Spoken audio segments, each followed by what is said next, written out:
At this old car repair shop in North St. Louis, a drill's the tool you need.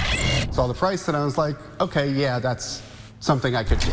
The building's owner, Tony Batali, giving us a look inside. If I wasn't doing software, I'd probably be doing something with my hands. His vision, a co-working space of sorts for people to fix cars. Part of the dream is that we would have classes so that people could at least change their brake lights or their brake pads, just basic stuff. He just bought the building back in March, glad it had a new roof. You know, we knew it didn't have electric, it didn't have gas, it didn't have any water utilities. But it wasn't until after he'd started making improvements that he got this, a giant bill from the city of St. Louis for nearly $100,000. When that letter, what was your reaction?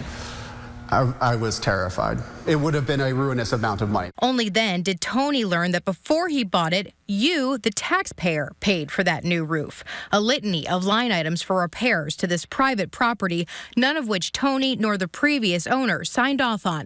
The city did. You've seen the city board up buildings and cut grass and weeds and clean up garbage and stuff like that, but a whole roof? I've never heard of that before, so it was confounding. Confounding and frustrating given what was on that list. The bill says they repaired stairs. Yeah, there's no stairs. Yeah, the stairs is a great one. Plus $10,500 to replace floor joists and subfloor, except there isn't any. The city blindly paid out for things that clearly don't exist. $10,000 to board up the windows. Barely screwed into the 2x4. Not so secured with these twist ties. And $18,000 for tuck pointing that Tony questions. You can see where they did little bits here and there, but it's all nonsensical. And even the roof that was put on by the city contractor is not nailed down in places. When you look around here, do you see $100,000 worth of repairs?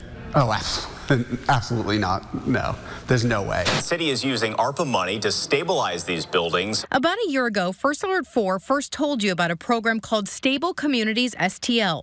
It set aside millions in ARPA pandemic funds to, quote, preserve, rehabilitate, demolish, and deconstruct privately owned properties. I'm really curious where all this money's going. But Tony and others now have serious questions. For example, First Construction LLC was reportedly paid the amount on Tony's invoice, but they don't have a website. Their company address is this unmarked home not far away from Tony's, and no one answered the door on 2 separate occasions. The previous business address is in Maryland Heights at this apartment. Who lives here? A Ms. Papula. She's the ex-wife of city building inspector Adebanjo Papula, one of just 2 city inspectors assigned solely to oversee the entire program. Is there money being funneled into people's pockets, whose palms are getting greased? I don't know. This is the work they did. This is how they left it. This is support. Jason Staten, too, walked us around. Nothing's level. Nothing's even. Questioning the quality of work performed by another city-hired contractor with the program. Being inside, I remember as a kid, brings him to tears. Having a Christmas tree right here. This is my home. This is my home. This is my family's home. And I tell them, you can't have it. There's plenty of other ones, but you can't have this one. This home has been in Jason's family for 70 years. He moved his family out a decade ago after discovering asbestos, and he's been working on the funds to fix it up ever since. If you ask my daughter, who's 5, what she wants for Christmas, she wants a house. But now the city has slapped him with a $121,000 lien for the work done here, racking up interest and penalties.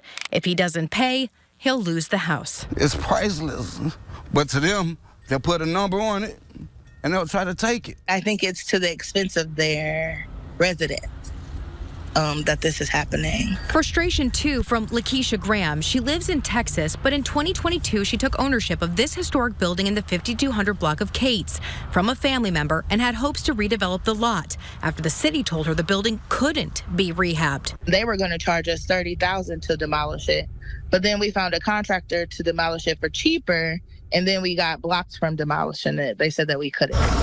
On a recent visit, we saw workers there who said they were working for the city of St. Louis. But how the total gets to $220,000 on the invoice, Lakeisha has no idea. Up until you called me yesterday, I didn't know that they had actually put a lien on. Do you think that it's fair that they're putting liens on property owners like this? No, and I think that's how they end up getting a lot of the property back in the city. I don't know the politically correct term for it, but I just noticed that they take over a lot of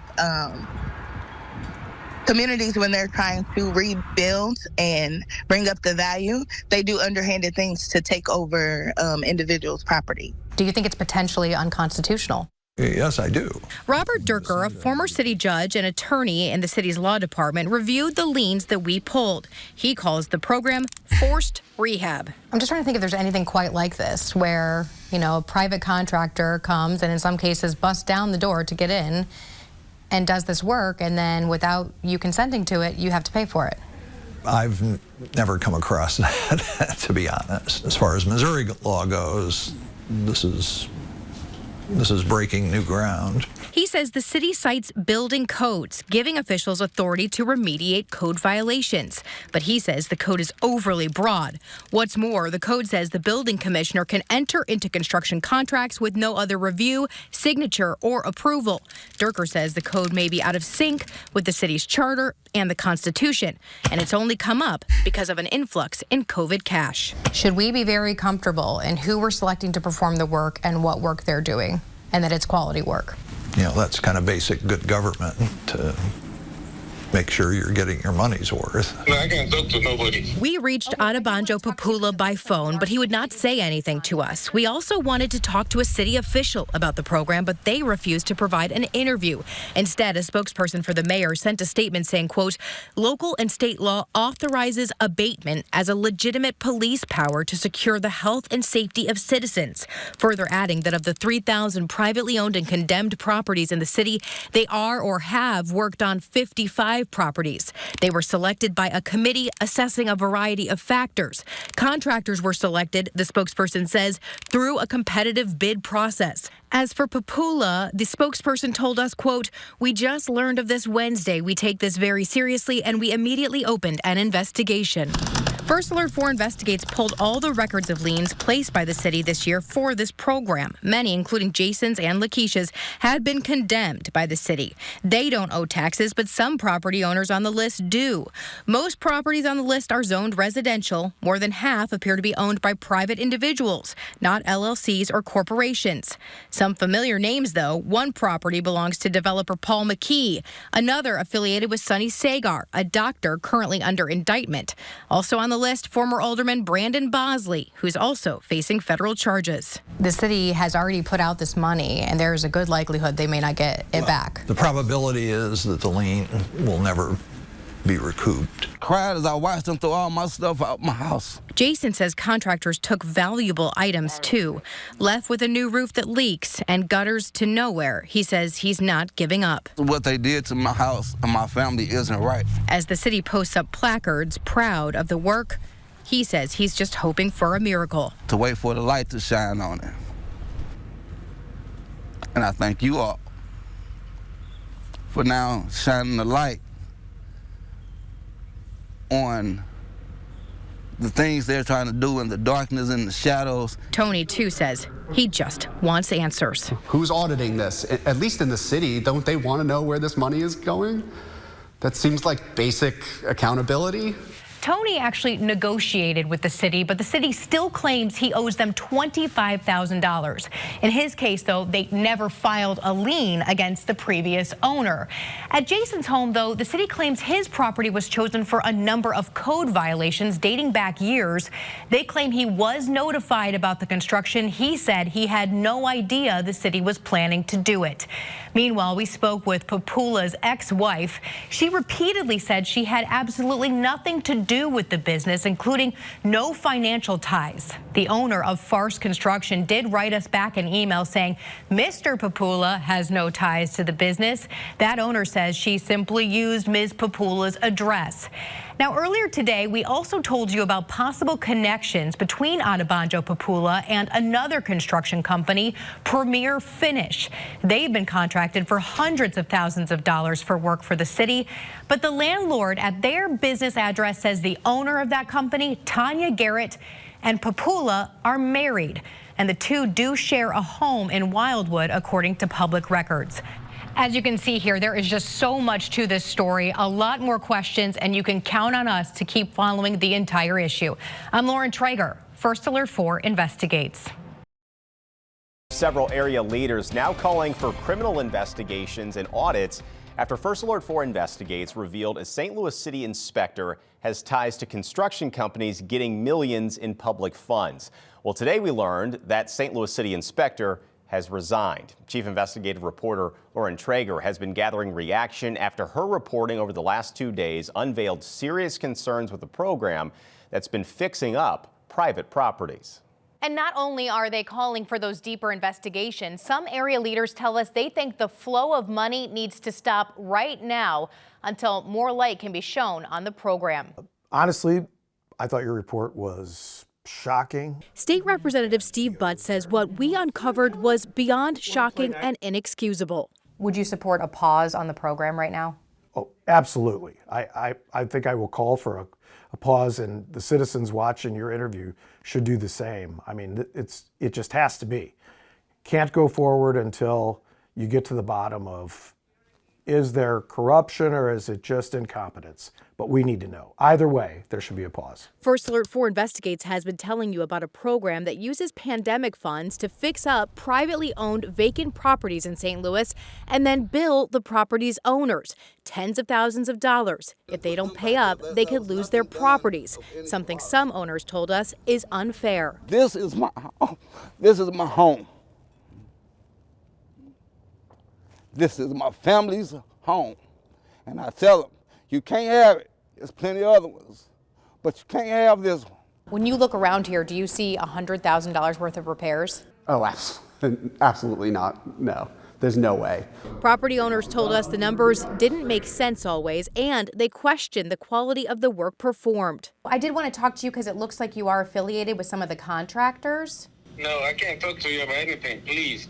But we also learned that St. Louis City Inspector Adebanjo Papula has ties to two of the construction companies who have been paid for the work. One company, Premier Finish Contractors, is owned by Tanya Garrett. She and Papula, according to people we've talked to, are married and co-own this home in Wildwood. Is there any reasonable scenario where he should have ties to any of these companies the city is hiring? No, that doesn't pass the sniff test even a little bit. Representative Butt says he will be contacting the state auditor and the St. Louis City prosecutor. It's jaw-dropping. I mean, the lack of oversight is absolutely stunning. St. Louis Alderwoman Kara Spencer, too, supports pausing the program and doing a total and complete review. I mean, this is absolutely inexcusable. And I think it raises questions as to whether or not the feds are going to come back in here, first of all, and look at the legality of the administration of the program.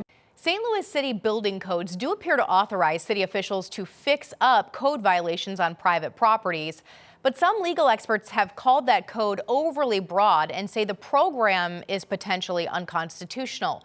The city has said the program is legal, but a spokesperson says they cannot comment now as they are conducting their own internal investigation. As you heard, Papula has declined to comment. Tanya Garrett has not returned our attempts to get a hold of her.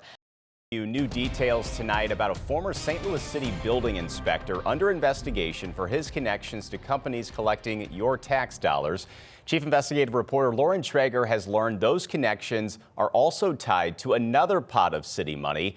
Lauren has uncovered the link that could date back years. We have been telling you about a program in which the city is going onto private property and making repairs to the tune of tens of thousands of dollars. They've been doing the same thing to properties owned by the public through St. Louis's land bank. And now we've learned that program is also under question. What was going on? Were they totally asleep at the wheel? It just makes you pause and go, I'm sure there's more to come. Jeffrey Boyd is a former St. Louis alderman released this year from federal prison after pleading guilty in a corruption case. At the end of the day, I learned a lot from that experience, and it's just making me a better Jeffrey. But now home, he says he's being targeted. The city informing him they'd be hiring a company to make $87,000 worth of repairs to a building he owns on Martin Luther King Drive. Things, he says, that made no sense. If you look at the document, that I need to replace rotten or broken floor joists. It's a concrete floor. It's a concrete floor. The man never went in the building. Last week, First Alert 4 Investigates first told you about 3 companies with ties to St. Louis City Inspector Adebanjo Papula. Those companies have been paid millions of dollars for a program using federal pandemic funds for work they reportedly did on privately owned property. Work the owners tell us they seriously question. Papula, who oversaw the program and inspected the work, resigned Friday, and the city says they are investigating. They told us Friday the program had been put on pause in October to assess operating procedures and scope of work. Why? Why did you pause the program? Did you pause the program because you finally exposed that this building inspector wasn't doing what he's supposed to do, but yet he still have that position?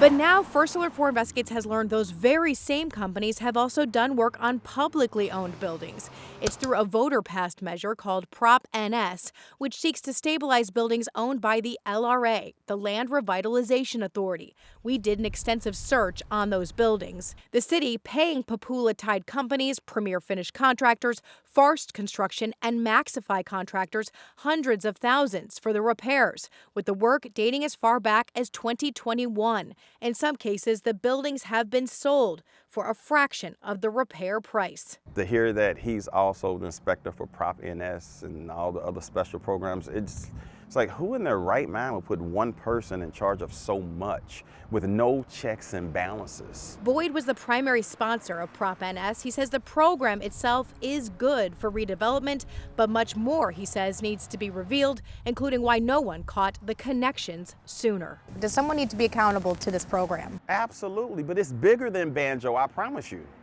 It's bigger than him. This one person could not pull all of this off without somebody else on the inside knowing what's going on. I promise you that. Till now, the city would only say they were conducting an internal investigation and that police were not involved. Well, now this letter from the St. Louis mayor, Tashara Jones, asking for the FBI to investigate one of her own departments may take things in a new direction. Here we go again. I hate to say that, but you know, there's things that happen in the city that need investigation, and here we go again. John Davis is a former federal prosecutor in St. Louis. He says what First Alert 4 Investigates has uncovered warrants an investigation.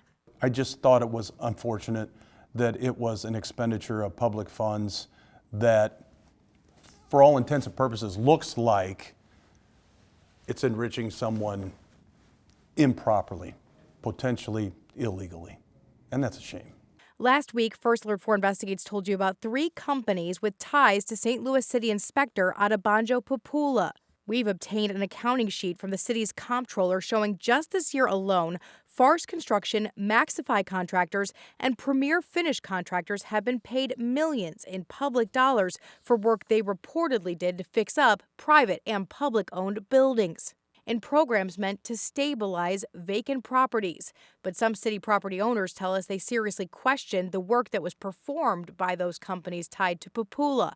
And we've uncovered the dollar amounts may actually be much higher, as the connections could go back for years. Comptroller Darlene Green telling us late Tuesday she has suspended another $387,000 owed to one of the companies tied to Papula. She sent a letter of her own to St. Louis prosecutor Gabe Gore writing, quote, "The projects funded by both federal and local tax dollars show signs of fraud and abuse." Without specific knowledge of this issue, obviously, what do you think federal investigators might be doing right now? Probably a record search, bank records, phone records, tax records, things like that. But if anyone else other than this city building inspector was involved, could they also be responsible? Absolutely, especially in a federal system because they have that magic statute called conspiracy. No, I can't talk to you. Papula, who was heavily involved in the programs and inspected the jobs, resigned Friday. He has not spoken to us. City officials, too, have so far declined our requests for interviews. The mayor, in her letter to the FBI, writing, quote, "My office and administration will open any doors needed for your investigation to ensure that any wrongdoing is uncovered and violators are held accountable." Davis says someone should get to the bottom of it. If there's an investigation and a prosecution, the jury will decide. Missouri U.S. Senator Eric Schmidt now says it is very possible the city of St. Louis may have to give back federal pandemic money if fraud or abuse is discovered in how the city used those funds. It is a question that was asked by Chief Investigator Lauren Traeger today. For over a week, she has been telling you about issues involving a St. Louis City building inspector and whether he was pocketing those public funds. Lauren joins us now with the latest. The city of St. Louis now says 2 building inspectors are under investigation, though for unrelated issues. One we've been telling you about extensively. He oversaw a program using federal pandemic funds to fix up vacant properties in the city. Now, Senator Eric Schmidt says that should rightly be investigated. This isn't chump change, Lauren. This is about $70 billion of taxpayer money. And it's the people's money. Senator Eric Schmidt now has sent letters to Missouri associations of counties and municipalities warning them against the continued use of federal pandemic funds beyond this calendar year, saying what First Alert 4 Investigates has uncovered may be far from the only case of concern. It's really troubling to have somebody that's in charge of the program potentially be diverting contracts to his own company and misusing those funds. That's very concerning. First Alert 4 Investigates told you about 3 companies with ties to St. Louis City Inspector Adebanjo Papula. First Alert 4 Investigates has obtained an accounting sheet from the city's comptroller showing just this year alone, Farst Construction, Maxify Contractors, and Premier Finish Contractors have been paid millions in public dollars for work they reportedly did to fix up private and public-owned buildings in the city. Those companies have been tied to Papula, and those programs were meant to stabilize vacant properties for health and public safety. But some city property owners told us they seriously question the work being done, and we've uncovered the dollar amounts paid by the city to these questionable companies may be much higher, as the connections could go back for years. Papula has declined to comment and has since resigned. I also am concerned with this rush here at the end of the year to spend billions of dollars. This won't be the only case, the one you're investigating. There's going to be more because they're trying to shovel the stuff out the door as fast as they can, and there's not a lot of protocols and auditing being done to make sure that taxpayer dollars aren't being misused. Mayor Tashara Jones has asked the FBI and state auditor to investigate the city's building division, saying the doors of City Hall will be open to them. But questions have also been raised about grant programs set to provide funds to small businesses and nonprofits on the city's north side using pandemic funds. Schmidt says various federal agencies should take deep dives into how the money was spent. And we asked, could there be a possibility that cities like St. Louis would have to pay back the money? Yeah, potentially. It's really troubling. And I think that unfortunately we're going to see more of this, and there ought to be investigations, and some of those dollars definitely ought to be clawed back. Again, a number of local and state leaders have asked for various investigations into the city's building division. A second city building inspector is on forced leave right now. The city's comptroller has said the stabilization programs using state and federal dollars appear to show signs of fraud and abuse. Certainly, it appears there will be a lot more to come to all of this, and we will keep following it. I'm Lauren Traeger. First Alert 4 Investigates. It was a giant warehouse fire that closed the Stan Musial Veterans Memorial Bridge for 2 days back in October. That fire, you may remember, caused significant damage to a historical warehouse. But First Alert 4 Investigates is now asking questions tonight after city officials hired a demolition company to take down the building, and it's still there 2 months later. Plus, they are sending the property owner a bill he says he did not ask for.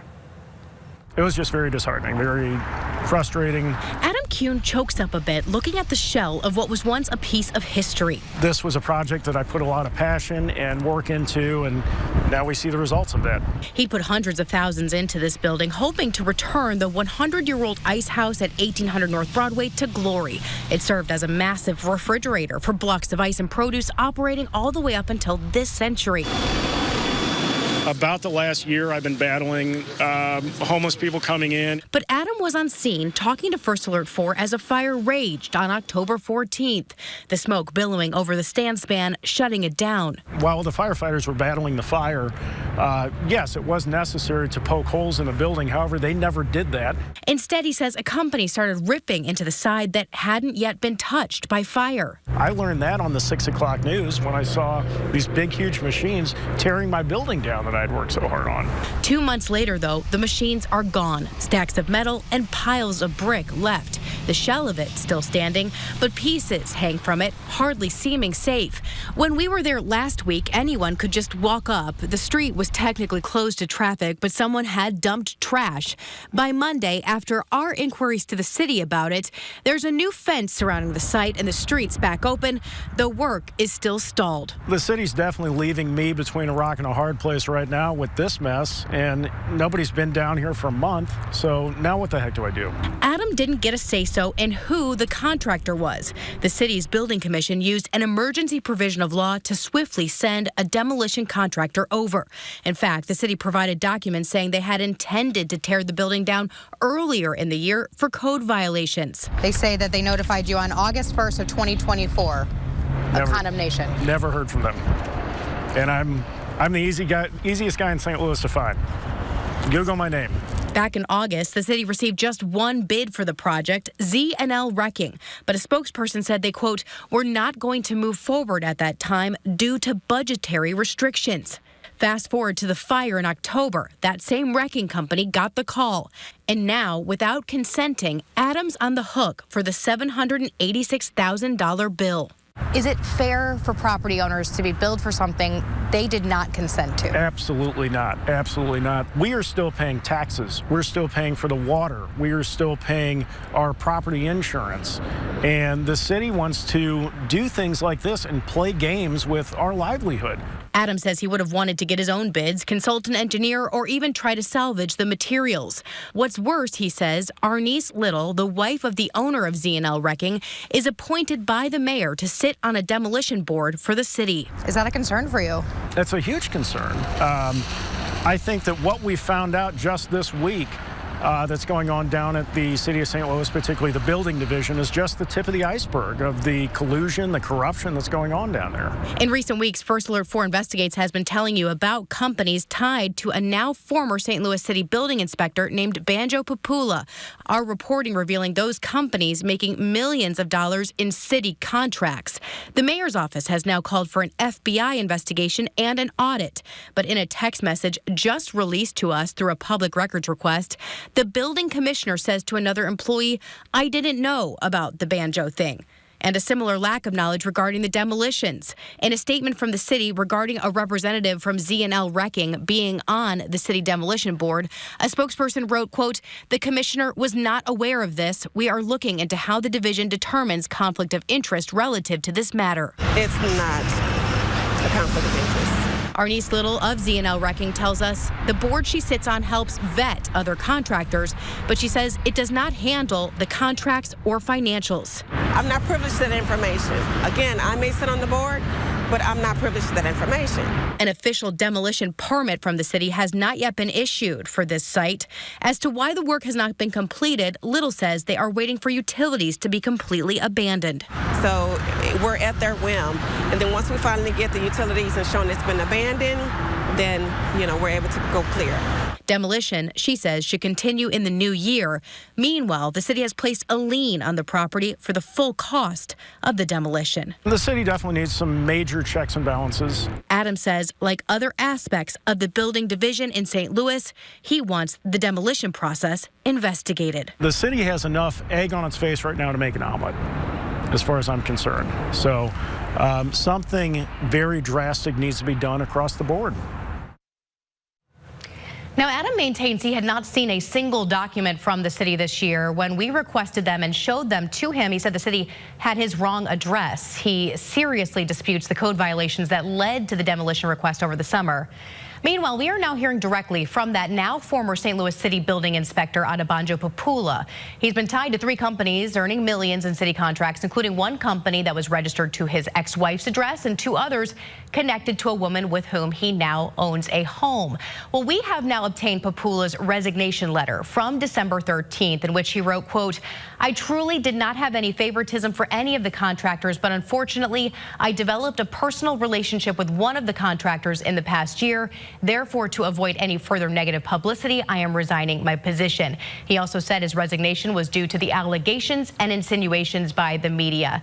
Today, the mayor's spokesperson says they acted swiftly to open internal and outside investigation. We can do is find out how this is happening and how we can prevent it. So again, those internal investigations along with those external investigations are going to help inform the next steps that we take to ensure that that type of behavior is not tolerated in the city and that we can restore the public's trust.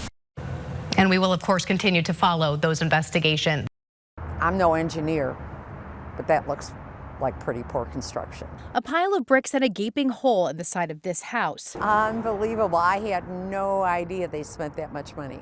No clue. Patty Pringle says her neighbor's home on North 9th used to look like this until the city of St. Louis paid more than $150,000 to fix it up. It hasn't even been a year, and it's blown out again. The repairs made under a program using federal pandemic funds to stabilize privately owned vacant buildings that the city said threatened public health and safety. First Alert 4 Investigates started digging into this program back in December. Property owners telling us they're being billed tens of thousands of dollars for work they never approved. If they don't pay up, they could lose their properties. Some complained of shoddy work, and we discovered the city inspector over the program, Adebanjo Papula, has ties to 3 of the construction companies paid by the city to do the repairs, including Maxify, the company that repaired this home. The owner's son didn't want to go on camera, but said he was here the entire time it was being worked on and raised concerns about the quality of the work. That's appalling. Appalling. It's just a terrible, terrible waste of money. In December, the city announced Papula had resigned. He declined to talk to us. The program was paused and a federal investigation prompted. But little news since. We asked the mayor's office. They did not provide an interview, but Thursday, a spokesperson told us work continues despite the pause. No new contracts for repairs, the spokesperson says, have been issued as they continue an internal investigation. But the city is still working to close out projects already underway when the allegations came to light. 54 properties, the spokesperson says, are being re-inspected. Given this work, do you think the taxpayers should get their money back? They should get their money back, and I don't think any more money should be put into that building. Patty says this is further proof of crumbling confidence in the program. I could have used that money and I would be rehabbing this one. And there is concern, of course, that other walls here could also crumble. Plus, there is the matter that the property owner doesn't really know what to do next. They are still facing a giant bill for the repairs that have since crumbled. It is certainly an issue we will continue to track. For First Alert 4 Investigates, I'm Lauren Traeger.